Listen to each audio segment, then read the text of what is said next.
connecting to cloud server. Okay, done. Start. Okay. हाँ, नमस्ते बच्चों। नमस्ते सर। आज हाँ आज जो है आई होप कि आपकी जो पढ़ाई है घर पर भी बहुत अच्छी चल रही होगी। तो आज जो है आपको मैं जनरल साइंस पढ़ाने वाला हूँ।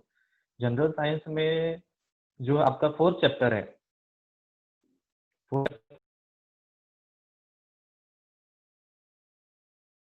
Yeah. हो नमस्ते बच्चों। आई होप कि आपकी पढ़ाई जो है पर बहुत अच्छी चल रही होगी।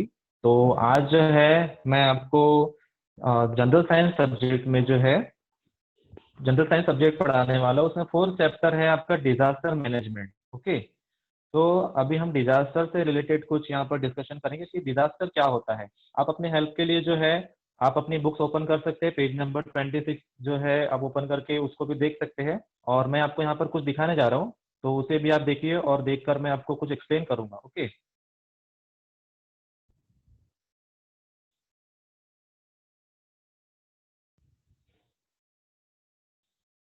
यहाँ पर मैं आपको कुछ स्क्रीन में शेयर करने जा रहा हूँ, कुछ पिक्चर्स दिखा रहा हूँ कि व्हाट इज डिजास्टर, हम डिजास्टर किसे कहते हैं।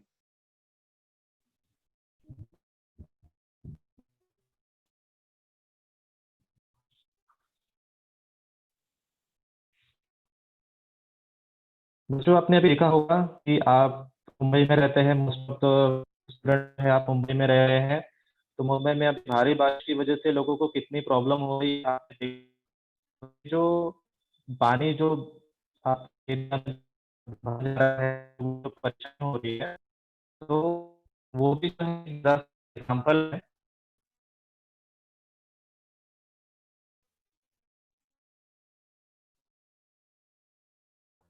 तो ये प्लीज देखिए, डिजास्टर मैनेजमेंट डिजास्टर जो है इस एरिया में।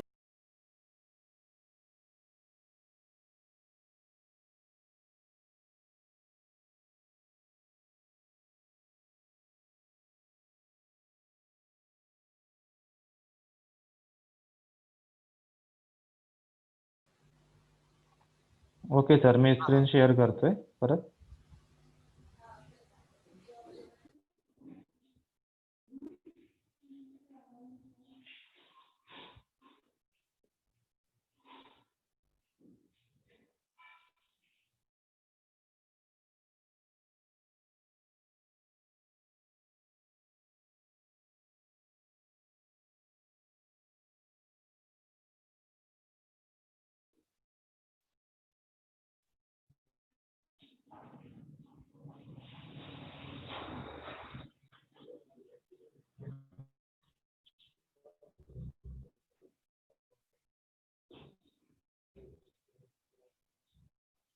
सर स्क्रीन दिसत आहे? ओके, तो हम जो है पहले यहाँ देख रहे थे फ्लड। ये यहाँ पर दिख रहा है आपको। ये मोस्ट मुंबई में अधिकतर हर बार ऐसा ही सीन क्रिएट हो जाता है। फिर के बाद में यहाँ पर दिख रहा है कि आपको जो घर है यहाँ पर पूरे गिर चुके हैं, तहस नहस हो चुके हैं, जिसको बहुत सारा नुकसान सहन करना पड़ता है, जिस पर लोगों की जान तक चली जाती है ना। और लोगों का पैसा भी बर्बाद होता है और उनकी जान भी जाती है। तो ऐसे में बहुत सारा नुकसान होता है, जैसे अगर भूकंप आता है।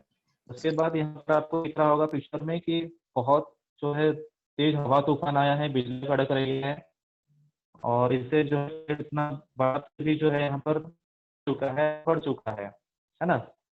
और उसके बाद में यहाँ पर एक पिक्चर में आपको दिख रहा है कि जमीन से जो है आग निकल रही है ना। तो ये से बहुत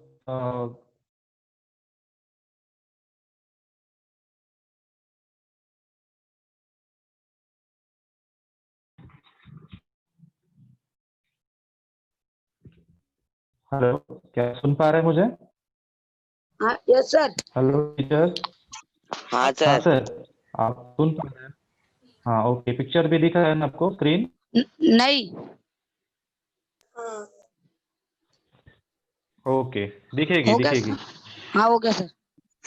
ओके, तो अगर आप इसको नहीं भी देखे तो आप टेक्स्ट बुक प्रेफर थोड़ा देख सकते हो। तो पेज नंबर 26 पर जो दिया हुआ है हाँ दिख डिजास्टर, रहे सर, तो दिख हमारे रहा है। इंडिया में भी जो है, ओके, हाँ, तो हमारे इंडिया में भी आसपास से आप न्यूज़ में तो देखते ही होंगे कि कल ही आपने अगर न्यूज़ देखी होगी तो पाकिस्तान में जो इतनी बड़ी बाढ़ आई है कि वहाँ पर बहुत नुकसान हुआ है, तो देखते हैं। तो वैसे ही कुछ दिन अभी मुंबई में भी देखो बहुत सारा पानी भरने की वजह से बहुत जो है आने जाने का मतलब जो है परेशानी होती है, और परेशानी इस वजह से हमको सहन करनी पड़ी। कुछ दिन पहले जो है बहुत सारा हवा तूफान आया था, तो उस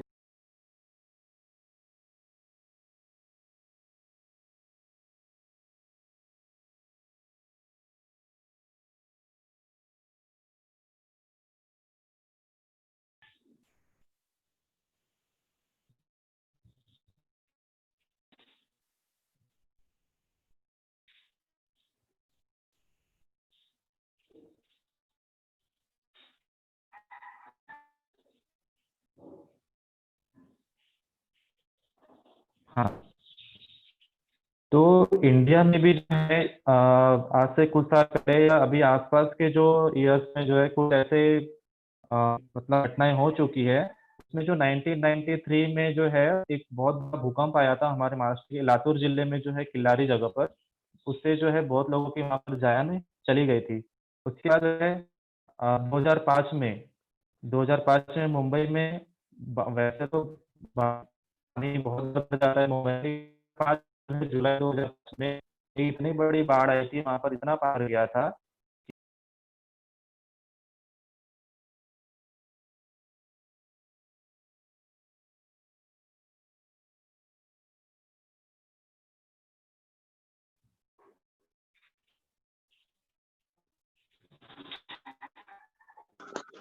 सर कुछ सुनाई नहीं दे रहा है। हाँ,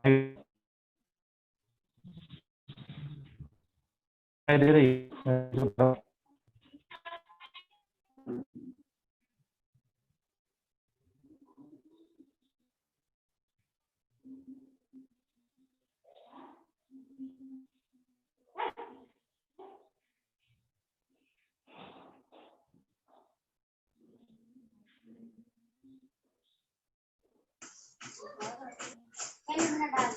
हेलो।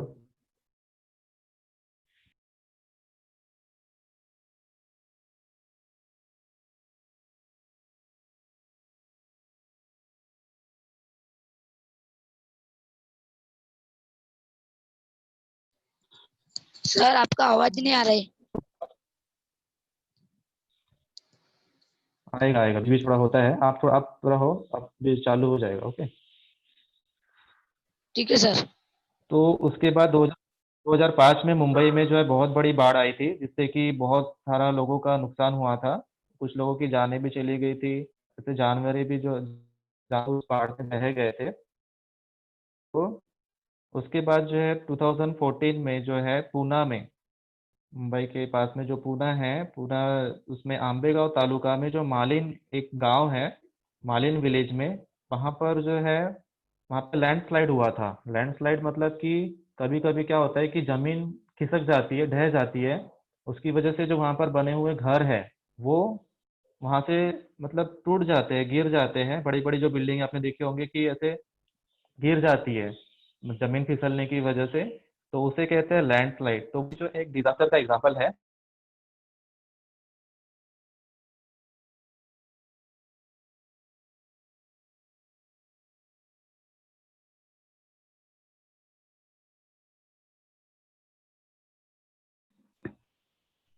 नवंबर 2015 में तमिलनाडु में जो फ्लड यानी कि बाढ़ आई थी, तो flood is also a type of disaster. Okay, that is natural disaster. तो अभी what is the definition of disaster, हम डिजास्टर पेज नंबर पे नीचे लिखा है डिजास्टर। तो disaster means a sudden event, a sudden event that causes large scale damage to life, property, and social aspect of a nation or society is called a disaster. ये जो disaster है एक sudden event है, अचानक घटने वाली घटना है, जिससे कि बहुत डैमेज नुकसान होता है कि वहाँ पे जाने चली जाती है, प्रॉपर्टी यानी उन्होंने जो भी घर बनाया है या जो भी कुछ उन्होंने बनाया है अपने रहने के लिए या अपने कमाई के साधन से, वो होता है। और सोशल ऑफ नेशन और सोसाइटी, तो हमारे समाज को तो नुकसान होता ही है, साथ में राष्ट्र की जो संपत्ति है उसका भी कुछ नुकसान होता है। तो ये सब जो घटनाएं हैं, जो अचानक घटने वाली ये जो घटनाएं हैं, उसी को जो है हम डिजास्टर, आप देख होंगे वो इंग्लिश यहाँ पर लिखा हुआ है, तो इसे हम डिजास्टर कहते हैं। ये पिक्चर में दिख रहा है कि गांव जो है जमीन ढहने की वजह से यहाँ पर जो है घर टूट चुका है, यहाँ पर भी भूकंप की वजह से ये हो चुका है। Okay,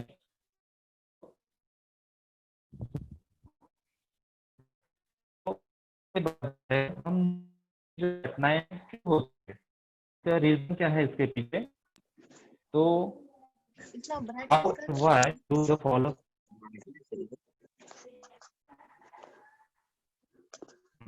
how and why do the following disaster occur? तो सबसे पहला सर आपके पास कौन सा बुक है?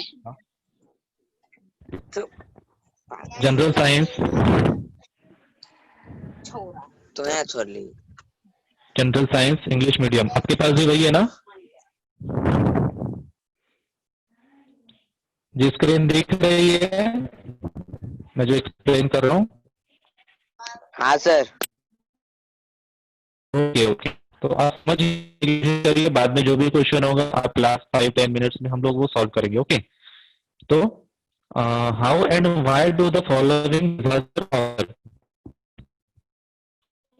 तो ये जो घटनाएं हैं ये क्यों होती है, इसके पीछे का कारण क्या है? तो सबसे पहला जो कारण है,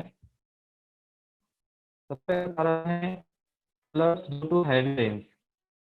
मतलब जब बहुत बड़े पैमाने पर बारिश होती है तो क्या होता है, पानी जहां वहां भर जाता है, उससे लोगों को बहुत सारा नुकसान हो जाता है। सेकंड है an earthquake, lightning, a volcanic eruption etcetera. Earthquake means की जो भूकंप है वो, लाइटनिंग यानी कि जो बिजली कड़कती है कई बार, उससे भी बहुत सा नुकसान हो जाता है ना। और volcanic eruption, volcanic eruption means ज्वालामुखी का फटना। मैंने भी दिखाया था आपको कि जमीन के अंदर से आग निकल रही थी, तो वो है ज्वालामुखी यानी वॉल्केनिक इरप्शन कहते हैं उसे।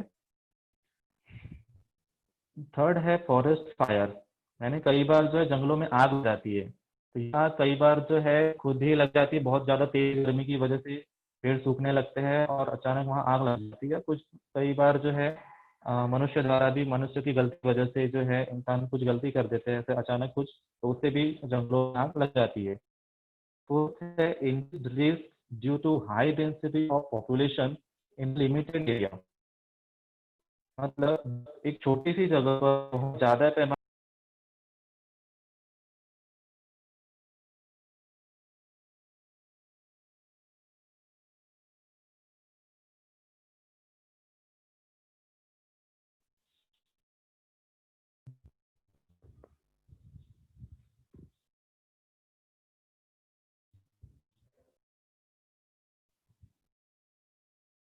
हाँ, तो increase risk due to high density of population in a limited area. जब एक छोटी सी कम जगह पर बहुत ज्यादा लोग रहने लगते हैं, जैसे मुंबई जैसे शहरों में देखे होंगे, एक ही इतनी बड़ी बिल्डिंग में इतने लोग रहते हैं। हेलो, हाँ, जब जगह पर अधिक लोग रहने लगते हैं तो उनको वहां पर रहने के लिए जो है एक ही एक घर बनाने पड़ते हैं, जिससे उनको जो है कभी कभी अगर बहुत ज्यादा बिल्डिंग बड़ी बन जाती है तो वो भी गिरने के चांसेस होते हैं, है ना। और जैसे अगर कोई वहां पर बीमारी अगर फैलती है, तो अगर कम जगह पर ज्यादा लोग रहते हैं तो उससे बीमारी भी बहुत जल्दी फास्ट फैलती है, तो वो भी एक जो है पेंडेमिक सिचुएशन। हाँ, फिफ्थ है रैम्पेंट एंड इरेगुलर कंस्ट्रक्शन, यानी कई बार आपने देखी होगी बहुत बड़ी बड़ी बिल्डिंगें जो है बनाई जाती है, तो अगर उसका ठीक से अगर बनाई नहीं गई, उसकी जो है फाउंडेशन अगर बराबर नहीं किया गया या मटेरियल बराबर नहीं किया गया तो वो भी जो है कई बार गिर जाती है, या फिर जो है लैंडस्लाइड की वजह से अगर वहाँ की अगर जमीन कभी खिसक जाती है तो उससे भी जो है बिल्डिंग गिर जाती है और उससे बहुत सारे जान मान की हानि हो जाती है। इकोलॉजिकल इम्बैलेंस यानी पर्यावरण संतुलन। जैसे हम देख रहे हैं कि कभी कभी बारिश के मौसम होते हुए भी बारिश नहीं होती है, और जब भारी गर्मी का मौसम होता है तब बारिश होती है। तो ये सब है प्रकृति में असंतुलन जो हो रहा है ना। तो इस वजह से जो पृथ्वी के अंदर जो है कुछ ना कुछ ऐसी घटनाएं होते रहती है। तो जब वो ज्यादा बहुत बड़े पैमाने पर हो जाता है तो फिर वो ऐसी घटनाओं में बाहर आता है। भूकंप जो है, बाढ़ है, या हवा तूफान, ये इस रूप जो है बाहर जो है हम जो है, तो ये इकोलॉजिकल है टाइम्स इन बॉम्ब टेररिज्म की आतंकवाद। तो कुछ आतंक हमले होने उस वजह से ऊपरी सतह है वो उसमें कुछ ना कुछ होते रहता है। फिर rights and crime resulting. Rights means की जो है दंगा जो करते हैं लोग, है ना, दंगे फसाद करते हैं, झगड़े जो करते हैं, उस वजह से कहीं ना कहीं बॉम्ब लगाएंगे, कुछ कुछ ना कुछ वो जो है ऐसी हरकतें करते हैं जिनकी वजह से पृथ्वी की जो ऊपरी सतह है अर्थ की, उसमें कुछ ना कुछ जो है मूवमेंट होते रहती है ना। आग लगा देते हैं, फायर एंड एक्सीडेंट, ऐसे बहुत सारी जो जो है मतलब मनुष्य मतलब मैन जो है मैन मेड डिजास्टर कहेंगे इसे, कि कुछ मनुष्य की गलतियों की वजह से भी जो है ऐसे डिजास्टर हमको फेस करने पड़ते हैं। ओके, तो ये हो गया कि डिजास्टर किस तरीके के होते हैं और क्यों होते हैं, उनके रीजन क्या है। तो अभी मैंने जैसे बताया कि डिजास्टर के टू टाइप्स होते हैं, मेनली टू टाइप्स होते हैं। पहला है मैन मेड डिजास्टर और सेकंड है natural disaster. Man made disasters means जो मनुष्य की गलतियों की वजह से होते हैं। हम इंसानों जो है कुछ गलतियां करते हैं, उस वजह से भी कुछ डिजास्टर यानी कि प्राकृतिक आपदा जो है वो होती है। और नेचुरल डिजास्टर्स यानी कि जो खुद ब खुद होते हैं। जैसे मैन मेड डिजास्टर्स में आपको यहाँ पर क्लासीफाई करना है। जैसे फर्स्ट है फायर, ठीक है। तो फायर जो है मैन मेड डिजास्टर्स में आएगा, जो आग लगाई जाती है वो इंसान लगाते हैं। उसके बाद है अर्थक्वेक। अर्थक्वेक यानी कि भूकंप। तो भूकंप जो है खुद अपने आप होता है, इसे कोई इंसान नहीं कर सकता, इसलिए कि वो जो है वो नेचुरल डिजास्टर्स में आएगा। ओके, देन उसके बाद है लीकेज ऑफ केमिकल गैसेस, मतलब केमिकल गैसेस का रिसाव। तो ये जो है कभी कभी मनुष्य की गलती की वजह से भी होता है ना। बहुत सारी फैक्ट्रियों में अगर कुछ गलती की वजह से वहां पर गैसेस का रिसाव होता है उससे भी, तो उसे हम मैन मेड डिजास्टर्स में डाल सकते हैं। उसके बाद है स्टॉर्म्स। स्टॉर्म्स यानी कि तूफान, आंधी तूफान जो है, तो वो जो है वो नेचुरल डिजास्टर्स में आएगा, क्योंकि जो तूफान है वो खुद ब खुद आते हैं। फिर उसके बाद है फ्लड्स। तो फ्लड्स जो है वो भी नेचुरल डिजास्टर्स में ही आएगा। बाढ़, फ्लड्स यानी कि बाढ़, जब बहुत ज्यादा पानी जमा हो जाता है एक जगह पर, खास करके जो समुद्र के किनारों वाले जो एरिया है वहां पर ये फ्लड्स देखने को मिलता है। उसके बाद जो है सुनामी। सुनामी जैसे मुंबई में सुनामी आई थी, तो उस टाइप का जो सुनामी है वो भी नेचुरल डिजास्टर्स में आएगा। ओके, तो वो भी नेचुरल डिजास्टर्स है। फिर है बॉम्ब एक्सप्लोजन।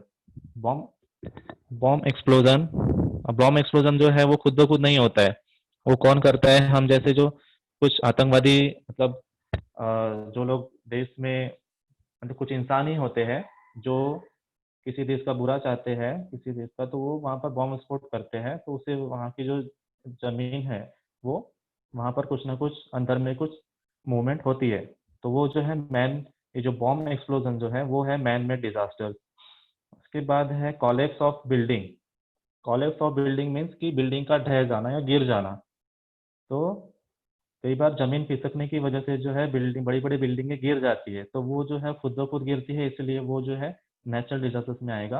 या कई बार जो बनाने वाले जो है बिल्डिंग बनाने वाले, वो भी अगर कुछ गलतियां कर देते हैं तो उससे भी बिल्डिंगें गिर जाती है, तो वो मैन मेड में भी आ सकता है।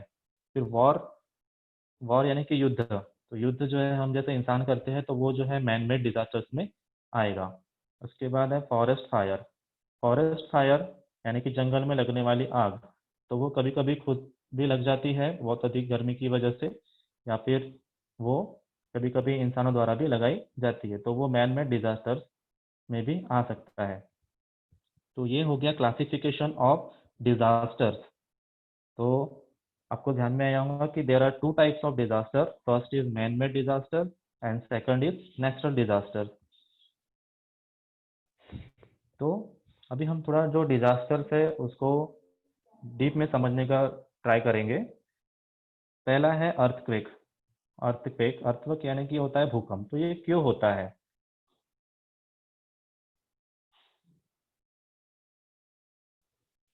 Earthquake, movement in the interior of the earth release tremendous amount of energy. This causes seismic waves leading to movement of the earth surface like tremors, shaking, cracking, etc. यानी इसमें क्या होता है earthquake में कि जमीन के, पृथ्वी की जो आंतरिक जो सतह होती है, अंदर का भाग, उसमें बहुत सारी हलचलें होती है। तो हलचल होने के कारण वहां पर जो है बहुत सारी एनर्जी क्रिएट होती थी, बहुत सारा मतलब ऐसा वहां पर जो फोर्स वहां पर लगता है पृथ्वी के अंदर। तो दिस कॉजेस सिस्मिक वेव्स, यानी कि वो एक तरह की लहरें मतलब तैयार करती है, leading to movements of earth surface like tremor. उसकी वजह से क्या होता है, जब वो बहुत सारा फोर्स जब वो अंदर पृथ्वी के अंदर लगाती है, तो उससे जो है बहुत सारी लहरें, तरंगे निर्माण होती है, और शेकिंग यानी कि पृथ्वी हिलना शुरू कर देती है, जमीन। कुछ लोगों ने अगर इसका एक्सपीरियंस किया होगा तो जमीन हिलने लगती है, बर्तन गिरने लगते हैं घर के, है ना, सब कुछ गिरने लगता है। उसके बाद क्रैकिंग अप, और ऐसे जो जमीन जो है जैसे यहाँ आपको दिख रही है फट रही है, तो वैसे जमीन भी फटने लगती है। ये जो देखिए यहाँ पर दरारें पड़ गई है, तो ऐसे जमीन भी फटने लगती है। सच वाइब्रेशन और quaking in the earth crust is known as earthquake. तो इस टाइप के जो वाइब्रेशन यानी कि जो कंपन होता है, मतलब जो ऐसे, जैसे मोबाइल कैसे वाइब्रेट होता है, हम वाइब्रेशन में रखते हैं तो कैसे वाइब्रेट होता है, वैसे पृथ्वी यानी अर्थ भी जो है वाइब्रेट होती है, और उसमें भी जो है ऐसे क्रैक्स पड़ने लगते हैं। तो उसी ही कहते हैं अर्थक्वेक, उसे कहते हैं earthquake. It is believed that beside other causes, man-made causes like mining and construction of big dams can also lead to earthquake. तो ऐसा माना जाता है कि कई बार ये नेचुरल तरीके से होता है खुद ब खुद, लेकिन इसके पीछे कुछ कभी कभी मनुष्य की गलतियां भी होती है। तो वो कौन सी गलतियां हैं कि जैसे माइनिंग, यहाँ पर जो माइनिंग है, माइनिंग मतलब कि जो बड़ी बड़ी खदानें खोदी जाती है, खाने, वो बहुत ज़्यादा खुदाई करने की वजह से भी वो प्रॉब्लम होती है। और उसके बाद है कंस्ट्रक्शन ऑफ बिग डैम्स, जो बड़े बड़े डैम्स बनाए जाते हैं, पानी रोकने के लिए जो है डैम्स बनाए जाते हैं, उसकी वजह से भी जो है कभी कभी भूकंप आने के चांसेस होते हैं। तो ये है अर्थक्वेक के कारण और उसमें कौन से मूवमेंट होती है। देन उसके बाद इफेक्ट्स ऑफ अर्थक्वेक। अब जो अर्थक्वेक आने के बाद में उसके इफेक्ट क्या होते हैं हमारे ह्यूमन लाइफ पर, तो उसमें सबसे पहला है destruction of infrastructure, that is building, bridges, roads, railway track etcetera. यानी जब भूकंप आता है तो उसके बाद में जो इंफ्रास्ट्रक्चर जो है, यानी कि हम लोगों ने जो भी बनाया है, जितना अच्छा घर बोलिए या फिर हमने अपने सुविधा के लिए जितनी भी चीज़ें बनाई हैं, वो सब तहस नहस हो जाता है।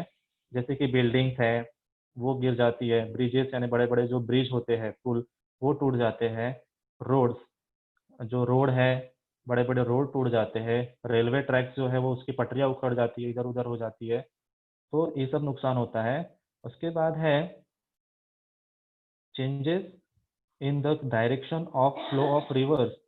यानी उसके बाद में क्या होता है कि जो नदियाँ, जो बहने का जो रास्ता होता है नदियों का, वो भी डाइवर्ट हो जाता है। जिस दिशा में वो बहती है उस वो अपनी दिशा बदलकर किसी और दिशा में भी बहना शुरू कर देती है। तो ये उसका और एक इफेक्ट है। ये थर्ड जो है इफेक्ट, वो है huge loss of life and property.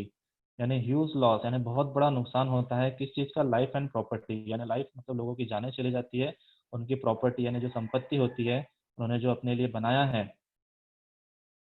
तो वो भी जो है वो तहस नहस हो जाता है। उसके बाद जो है अर्थक्वेक के बाद सेकंड जो डिजास्टर है वो है फ्लड्स। फ्लड यानी कि होता है बाढ़। तो ये बाढ़ क्यों होती है, क्यों आती है? अ frequent occurring natural disaster in all part of the world is floods. यानी सबसे ज़्यादा जो डिजास्टर हम लोग को देखने मिलता है, हर साल हमको ये देखने मिलता है, वो है फ्लड्स। फ्लड्स यानी कि बाढ़। अब ये बाढ़ कैसे होती है? Due to excessive rain in the same place a river overflows its banks causing a flood. तो कई बार बहुत सारा जो पानी है वो एक ही जगह पर जमा हो जाता है और उसे बहने के लिए जो है रास्ता नहीं मिल पाता, तो वो उस जगह पर जो है वहीं घरों में घुस जाता है। और ये अधिकतर ये जो घटनाएं हैं वो समुद्र या नदी के किनारे जो गांव होते हैं या शहर होते हैं वहां पर होता है। The water drainage system in big cities falls short when there is heavy rainfall. तो जब ये बाढ़ होती है तो जो बड़ी सिटीज होती है तो वहाँ के जो ड्रेनेज सिस्टम है, मतलब पानी निकासन की जो मतलब जो गटर वगैरह होते हैं वो भर जाते हैं और उनका जो पानी है वो बाहर आने लगता है। तो वो जो गटर है वो चोकअप हो जाते हैं, जो ड्रेनेज लाइंस है वो भी भर जाती है। Water overflows on the roads and surrounding areas and even enters nearby houses. तो जो वाटर है वो ओवरफ्लो होकर जो क्या है आसपास की सड़कों पर आ जाता है, जिससे जो है हम लोग को आने जाने में जो व्हीकल्स है ना, मोटरसाइकिल बस वस जो है ऑटो, वो सब नहीं चल पाते हैं, हमको आने जाने में भी परेशानी होती है। और कई बार जो ये पानी है वो घरों के अंदर भी घुस जाता है, जिससे कि लोगों को नुकसान सहन करना पड़ता है। उसके बाद इफेक्ट्स ऑफ फ्लड्स। तो ये फ्लड्स यानी कि बाढ़ के जो इफेक्ट क्या होते हैं, तो सबसे पहला जो इफेक्ट है वो है huge loss of life and property. यानी सबसे बड़ा तो नुकसान है कि जीवन कभी कभी जाने चले जाती है, लोग डूबने की वजह से मर जाते हैं और उन्होंने जो अपने घर में जो भी अपनी सुविधा के लिए सामान रखा था वो भी जो है बर्बाद हो जाता है। तो लाइफ और प्रॉपर्टी का जो है वो बहुत नुकसान हो जाता है। सेकंड है सॉइल इरोजन। सॉइल इरोजन मतलब कि वहाँ की जो जमीन है, ऊपर की जो ऊपरी सतह है वो बह जाती है, जमीन की ऊपरी सतह बह जाती है, जिससे कई बार पेड़ पौधे जो है वो भी वहां से उखड़ जाते हैं। वो जो मिट्टी है वहां की वो बहाकर जो है पानी अपने साथ लेकर जाती है, इसे कहते हैं सॉइल इरोजन, भूस्खलन जिसे कहते हैं। थर्ड है डिस्ट्रक्शन ऑफ स्टैंडिंग क्रॉप्स। मतलब कई बार जो है फसलें तैयार हो जाती है बहुत बढ़िया, लेकिन ये जब बाढ़ आ जाती है तो वो बाढ़ जो है इन फसलों को भी अपने साथ बहाकर ले जाती है, जिससे किसान को और हम जैसे आम आदमियों को भी जो है खाने के लिए जो जरूरी जो फसल है वो नहीं मिल पाती। इससे भी ये भी बहुत बड़ा एक नुकसान है फ्लड्स का। सेकंड है आफ्टर, फिर उसके बाद फोर्थ है after effects of floods like spread of disease and epidemic affecting the health of the people. कई बार क्या होता है जब ये बाढ़ चली जाती है तो इससे कई सारी बीमारियां भी फैल जाती है।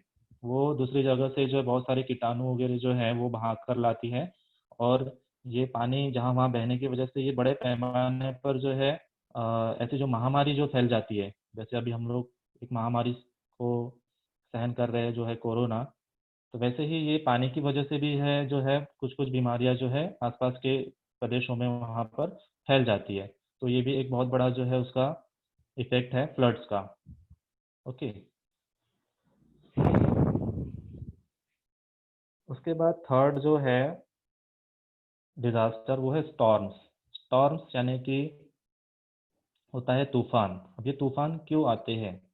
The formation of high and low air pressure days in the atmosphere causes changes in weather resulting in strong winds or storms।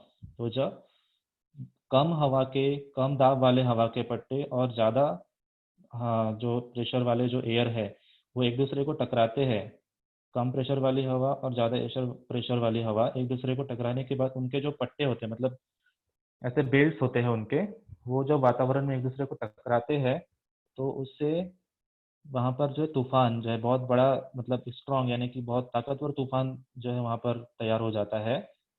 हवा तो विंड्स एंड स्टॉर्म्स यानी कि विंड्स यानी हवा और स्टॉर्म्स यानी तूफान। तो यहाँ पर आप ये पिक्चर में देख रहे हो कि ये पेड़ जो है तूफान की वजह से आपने भी एक्सपीरियंस किया होगा कि बहुत सारे घरों की छतें उड़ जाती है, पेड़ टूट जाते हैं, बड़े बड़े पेड़ उखड़ जाते हैं। तो ये इतना ताकतवर जो है ये तूफान स्टॉर्म्स होता है। तो स्टॉर्म्स जो है कम और अधिक प्रेशर वाली जो हवा होती है उसके टकराने की वजह से जो है ये जो स्टॉर्म्स है वो आता है। अब वो इफेक्ट्स ऑफ स्टॉर्म्स, तो ये स्टॉर्म्स जो है इसके इफेक्ट्स क्या है, इससे हमारी लाइफ पर क्या इफेक्ट होता है। तो फर्स्ट है great damage, great damage in the storm affected region, यानी जिस क्षेत्र में ये जिस जगह पर ये जो स्टॉर्म आता है वहाँ पर बहुत बड़े पैमाने पर नुकसान होता है। ये बहुत अच्छी मतलब घर के घर मतलब छतें उड़ा देता है, पूरे जो पेड़ पौधे हैं बड़े बड़े वो सब सड़कों पर टूट कर गिर जाते हैं। उससे जो है वो उस जगह पर जहाँ पर ये तूफान आया हुआ है वहाँ पर बहुत भारी नुकसान होता है। फिर सेकंड है tremendous losses to life and property, वैसे ही इसमें कई लोगों की जान भी चली जाती है और उन्होंने जो भी अपनी सुविधा के लिए बनाया है वो भी टूट जाता है। डिसरप्शन ऑफ इलेक्ट्रिक सप्लाई, कई बार जो है इलेक्ट्रिक पोल्स की जो लाइनिंग वायर्स होते हैं वो टूट जाते हैं ये हवा तूफान की वजह से, तो जिससे कि बहुत बार जो इलेक्ट्रिक सप्लाई जो है वो बंद हो जाता है, तो ये उसका और एक बड़ा नुकसान है। उसके बाद फोर्थ है disruption of transport and communication, transport and communication यानी इस स्टॉर्म की वजह से तो जो पेड़ बहुत बड़े पेड़ उखड़कर सड़कों पर गिर जाते हैं, तो जिससे ट्रांसपोर्ट यानी कि आने जाने का जो यातायात व्यवस्था है वो इस कुछ समय के लिए जो है रुक जाती है। कम्युनिकेशन, कम्युनिकेशन जो है हम लोग जो कम्युनिकेशन एक दूसरे से कर पा रहे हैं, टेलीफोन लाइन वो ब्रेक हो जाती है। तो ये सब जो नुकसान है वो स्टॉर्म की वजह से हम सबको सहन करने पड़ते हैं। उसके बाद है फॉरेस्ट फायर्स, फोर जो है डिजास्टर, ये सब जो डिजास्टर हम देख रहे हैं वो नेचुरल डिजास्टर्स है। उसमें फोर्थ है फॉरेस्ट फायर्स यानी कि जंगलों में लगने वाली आग। अब forest fire is an uncontrolled fire in the forest, ये जो आग होती है अनकंट्रोल्ड होती है, इस आग को हम लोग रोक नहीं सकते क्योंकि ये बहुत बड़े पैमाने पर बहुत बड़े एरिया में ऐसी आग पकड़ती है कि वो रुकने का नाम नहीं लेती।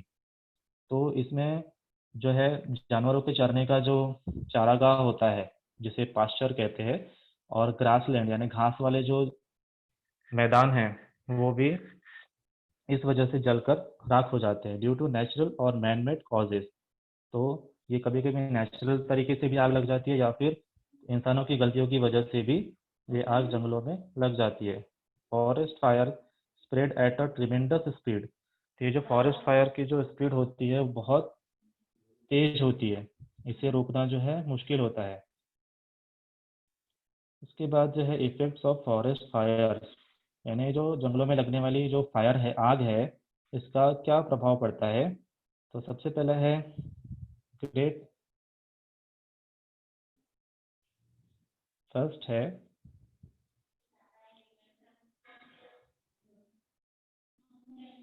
ये great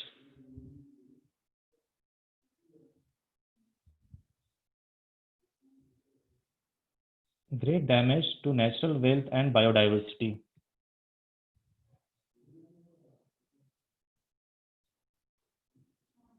great damage to natural wealth and biodiversity, इससे सबसे वजह डैमेज यानी कि नुकसान क्या होता है नेचुरल वेल्थ यानी कि जो हमारे पास प्राकृतिक साधन संपत्ति है जैसे कि पेड़ पौधे जो है, जानवर जो है, वो सब जलकर इसमें राख हो जाते हैं। एंड बायोडाइवर्सिटी, बायोडाइवर्सिटी मतलब कि जैव विविधता, जंगलों में जो है अलग अलग तरीके के प्राणी जानवर कीड़े जो है कीटक सांप जो मतलब ये बहुत सारे ये जो प्राणी जो है ना, तो ये सब भी क्या हो जाते हैं इस आग की वजह से, उस आग की चपेट में आने की वजह से जलकर नष्ट हो जाते हैं। फिर है सेकंड है पॉल्यूशन ऑफ एयर, यानी कि उससे सबसे ज़्यादा जो है एयर पॉल्यूटेड होती है, एयर जो है पूरा उससे धुएं की वजह से पॉल्यूशन होता है। तो पॉल्यूशन की वजह से फिर हमें जो है सांस लेने के लिए तकलीफ होती है, तो इससे हमें भी बहुत सारी हानि हो सकती है। उसके बाद जो है अभी हमने देखा कि किस तरीके से नेचुरल डिजास्टर्स होते हैं। अब रेमेडियल एंड प्रिवेंटिव मेजर्स, तो अभी इन जो डिजास्टर्स है उनसे बचने के लिए या उन्हें रोकने के लिए हम नेचुरल डिजास्टर्स को रोक तो नहीं सकते, लेकिन एटलीस्ट उसे बचने के लिए हम लोग कुछ प्रिवेंटिव जो है केयर्स हम लोग ले सकते हैं। तो उसको देखते हैं हम। Let us see what precautions we can take before or in the event of natural or man made disaster. तो ये नेचुरल डिजास्टर्स हो या मैन मेड डिजास्टर्स हो, इसे बचने के लिए हम लोग क्या कर सकते हैं। तो सबसे पहला फर्स्ट है keep watching TV and radio news and bulletin. यानी हमें जो है रोज जो है टीवी और रेडियो न्यूज सुनना है। टीवी चैनल जो न्यूज है वो देखते रहना है कि कहाँ पर क्या हो रहा है। जैसे हमने कल देखा कि पाकिस्तान में इतनी बहुत बड़े पैमाने पर बाढ़ आई है, उससे कितना नुकसान हुआ है वहाँ पर। तो ये सब खबरें हमको मिलती है। Second, use battery operated radios and mobile. तो हमको जो मोबाइल्स या रेडियोज है वो बैटरी से चलने वाले यूज करना चाहिए, क्योंकि कभी कभी जो इलेक्ट्रिक पर हम लोग अगर यूज करते हैं तो उससे हमको इलेक्ट्रिक शॉक लगने का भी डर जो है वो होता है। तो हमको बैटरी ऑपरेटेड जो है इक्विपमेंट जो है वो यूज करने चाहिए। थर्ड है heed the warnings issued by the meteorological department carefully।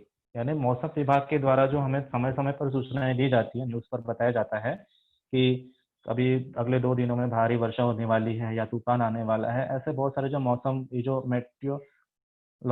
Meteorological department जो है हमें ये सूचनाएं देते रहता है, तो वो हमको वहाँ पर देखते रहना है कि आने वाले कुछ दिनों में ऐसी कुछ घटनाएं घटने होने वाली है क्या। तो हमें फिर अपने घर पर ही रहना चाहिए। फोर्थ है यूज द वेबसाइट www.imd.gov.in। ये जो एक वेबसाइट है ये हमें यूज करते रहना चाहिए, जिससे हमें जो है मौसम की जानकारी मिलते रहती है। फिफ्थ फिफ्थ है landslide occur in hilly areas due to a cloudburst or heavy rain. On such occasion do not take shelter at the foot of a hill।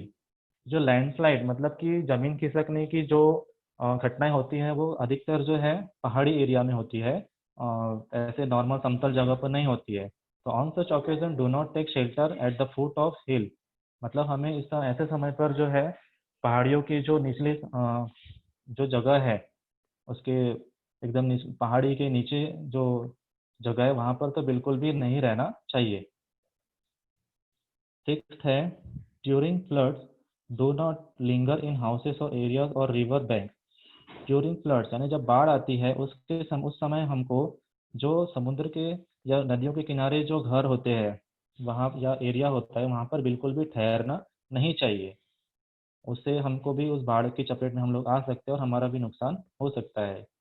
Seek shelter in other safe places ने हमको जो है उस वहाँ से कहीं दूर कुछ सेफ प्लेस पर शेल्टर यानी कि घर बनाकर रहना चाहिए। Move to safer places at the greater height. और हमको किसी ऊंची जगह पर जाकर रहना शुरू करना चाहिए। Do not step into the water currents or drive a vehicle into them. और हमको जब ऐसे बाढ़ आती है तो पानी के बहाव की जगह पर जहाँ पर बहुत ज़्यादा तेज बहाव है वहाँ पर हमें नहीं जाना चाहिए, नहीं तो हम भी उस बहाव के साथ बहकर जा सकते हैं। और drive a vehicle into them. और हमें वहाँ पर वाहन जो है गाड़ी या मोटरसाइकिल भी चलानी नहीं चाहिए कि उसके साथ भी हम बहकर यहाँ वहाँ जा सकते हैं। फिर सेवंथ है during the earthquake roads split open the ground cracks railway tracks get uprooted. जब अर्थक्वेक होता है भूकंप आता है तो जो रोड में दरारें पड़ जाती है, फटने लगती है। द ग्राउंड क्रैक्स जमीन भी जो है वहाँ पर क्रैक आने लगती है। रेलवे ट्रैक्स गेट अपरूटेड और जो रेलवे के जो ट्रैक्स है वो उखड़ जाते हैं, जिससे कि आने जाने के रेलवे का जो साधन है वो भी उसका भी नुकसान होता है। Hence when moving from one place to another ensure that the road is safe further on. इसलिए जब भी हम अगर हमें घर के बाहर निकलना है तो ये हमें सुनिश्चित कर लेना चाहिए, इंश्योर कर लेना चाहिए कि ऐसी कुछ घटनाएं होने वाली तो नहीं है। ठीक है, इसलिए हमको न्यूज़ जो है वो देखते रहना बहुत ज़रूरी है। उसके बाद 8th है take shelter in relief camps as they provide medicine food package drinking water first aid etcetera. तो जब हम कई बार जो है हम लोग ऐसे जगह पर रहते हैं, हमारा नुकसान हो जाता है, हमको रहने के लिए फिर जगह नहीं होती है, तो फिर कुछ राहत सुविधाएं होती है सरकार की तरफ से, तो वो हमें ऐसे रहने के लिए जो है ऐसे शेल्टर प्रोवाइड करती है। यहाँ देख रहे हैं, यहाँ पर इनका ट्रीटमेंट भी हो रहा है। तो ऐसे जो रिलीफ कैंप है, राहत केंद्र, वहाँ पर हमें रहना चाहिए, जिससे वहाँ पर हमें मेडिसिन भी मिलती है, खाने के लिए फूड मिलता है, ड्रिंकिंग वाटर मिलता है और फर्स्ट एड भी मिलता है। 9th है to get protection from fire, use the fire extinguisher in public places like school, hospitals, railway station etcetera. तो अगर कई बार कई जगह पर आग लग जाती है किसी गलती की वजह से, तो उसके लिए हमको जो है वो फायर एक्सटिंग्विशर जो होते हैं, आपने स्कूल में देखा होगा, रेड कलर के छोटे छोटे सिलेंडर होते हैं, वो स्कूल में होते हैं। तो वो हमें ऐसे सार्वजनिक जगह पर जरूर रखना चाहिए, जैसे कि स्कूल हो गया, हॉस्पिटल्स हो गया, रेलवे स्टेशन हो गया। तो वहाँ पर ऐसे जो है फायर एक्सटिंग्विशर जिसे कहते हैं, वो हमें वहाँ पर रखने चाहिए। तो हमने आज के लेसन में देखा कि किस तरीके से कितने टाइप के नेचुरल डिजास्टर्स होते हैं, वो कैसे हो, वो क्यों होते हैं, और उसके हमारे ह्यूमन लाइफ पर कौन कौन से इफेक्ट्स होते हैं, और उससे बचने के लिए हमको कौन कौन से जो है प्रिवेंटिव मेजर्स को अप्लाई करना चाहिए रोज के डेली लाइफ में, वो हमने आज देखा। ओके, इसके बाद में जो है फर्स्ट एड के बारे में है, तो वो हम नेक्स्ट लेसन में देखेंगे। तो अभी इससे रिलेटेड अगर आपको कुछ क्वेरीज होगी तो आप पूछ सकते हैं। ओके, या फिर हम इस लेसन को अभी यहाँ पर एंड करेंगे।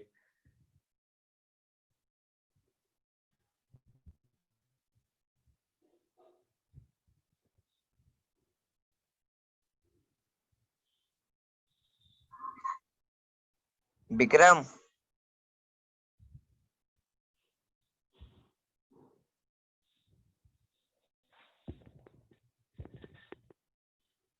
हेलो। हाँ सर। हाँ बच्चों, तो मैंने जो अभी आपको समझाया वो समझ में आया आपको? सर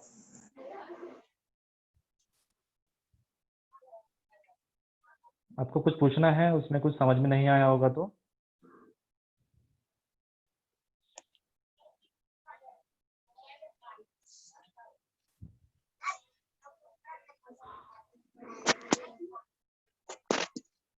हाँ, जिसको भी पूछना होगा वो हैंड रेज करेगा, मोर के ऑप्शन पर जाकर एक हैंड रेज का ऑप्शन है, वहां पर आप, हेलो अंकुश, हैंड रेज किया है?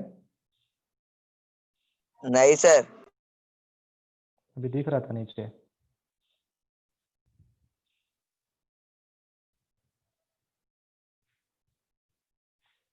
किसी को कुछ पूछना है इसके बारे में? नहीं sir.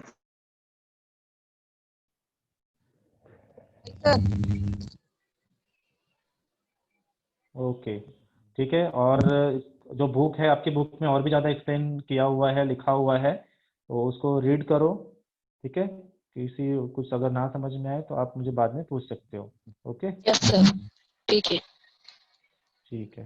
Okay, okay, bye students. Bye. Bye sir.